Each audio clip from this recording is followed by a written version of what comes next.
पंढरपूरच्या कुरडू गावात आज सर्वपक्षीय बंदची हाक पुकारण्यात आली। मुरुम उत्खनन प्रकरणी खरतर दाखल गुन्हे मागे घेण्यासाठी हा बंद पुकारण्यात आला। कुरडू गावाची बीडशी होत असलेल्या तुलनेच्या निषेधार्थ ही बंद पुकारण्यात आलेला आहे। उपमुख्यमंत्री अजित पवार आणि IPS अधिकारी अंजना कृष्णा यांच्या व्हायरल कॉलमुळे सध्या कुरडू गाव चांगलं चर्चेत आहे।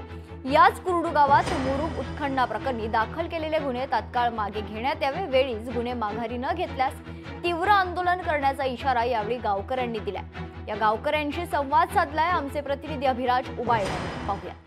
कुरडू गावातील नागरिकांवर चुकीचे गुन्हे दाखल केल्याच्या निषेधार्थ आणि गावाची बदनामी केल्याच्या निषेधार्थ या ठिकाणी आज कुरडू गाव कडकडीत बंद ठेवण्यात आलेला आहे। अत्यावश्यक सेवा वगळता या ठिकाणी गावाने या बंदला पाठिंबा दिलेला आहे। आपल्या सोबत या ठिकाणी गावकरी आहेत, या ठिकाणी महिला देखील मोठ्या प्रमाणात आहेत। मला सांगा, कुठल्या मागणीसाठी काय घटना घडली होती की आज गाव बंद ठेवण्यात आले?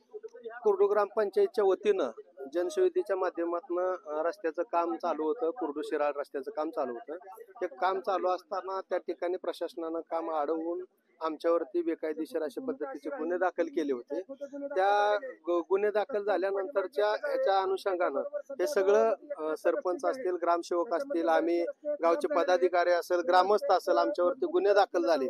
आणि गुन्हे दाखल होत असतानाच काही लोकप्रतिनिधींनी आमच्या गावाला बीड सारख्या गावात जे काय घटना झालेल्या आहेत त्या गावाचं आणि आमच्या गावाची तुलना वास्तविक पाहता केली की या गावामध्ये दहशतीचं वातावरण आहे। काय आहे की सत्य परिस्थिती दडपली जायला लागली आणि वेगळं ह्या प्रकरणाला वळण दिलं जायला लागलं। आता ग्रामपंचायत जर ठराव घेत असेल आणि ग्रामपंचायतीच्या शेततळ्यामधूनच जर माती मुरुम काढून जर गावाच्या पाणंद रस्त्यासाठी वापरला जात असेल तर हा गुन्हा होऊ शकत नाही। शासनाचे तसे GR उपलब्ध आहेत, तरी देखील हे प्रकरण भरकटवलं गेलेलं आहे। फक्त आमचं एवढं म्हणणं आहे की लोकांची समस्या रस्त्याची प्रमुख समस्या आहे।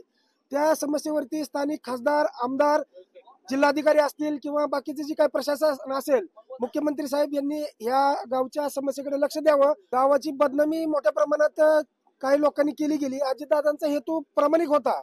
अजितदादाचा हेतू एवढाच होता की गावकरी आणि प्रशासनामध्ये वाद निर्माण होऊ नये। आणि विषय छोटासा आहे, एक 5-10 गाड्या मुरुम टाकून रस्ता करण्याचं काम होतं। त्याच्यासाठी एवढी प्रशासकीय यंत्रणा या ठिकाणी अशा पद्धतीने आली की जसं काय खूप मोठं काहीतरी मोठं काहीतरी घटना त्या ठिकाणी घडती आहे। आता आम्ही मोर्चा तर ठेवलेलाच आहे। त्या मोर्चातून जरी गुन्हे जर माघारी नाही घेतले गेले तर त्याच्यापेक्षा तीव्र आंदोलन प्रत्येक गावातला व्यक्ती रस्त्यावर उतरेल आणि जे काय परिणाम पुढे होतील त्याला सर्वस्वी प्रशासन जबाबदार राहील, हे मी सांगतो एवढंच। तर या ठिकाणी आपण बघितले की जर गुन्हे माघारी घेतले नाही तर मोर्चा तर काढणारच आहोत, पण मोर्चा काढून देखील गुन्हे माघारी नाही घेतले तर तीव्र आंदोलन करण्याचा इशारा या ठिकाणी गावकऱ्यांच्या वतीने देण्यात आलाय। अभिराज उबाळे, लोकशाही मराठी, कुरडू माढा। लोकशाही मराठी ऐका, पहा, जागरूक रहा।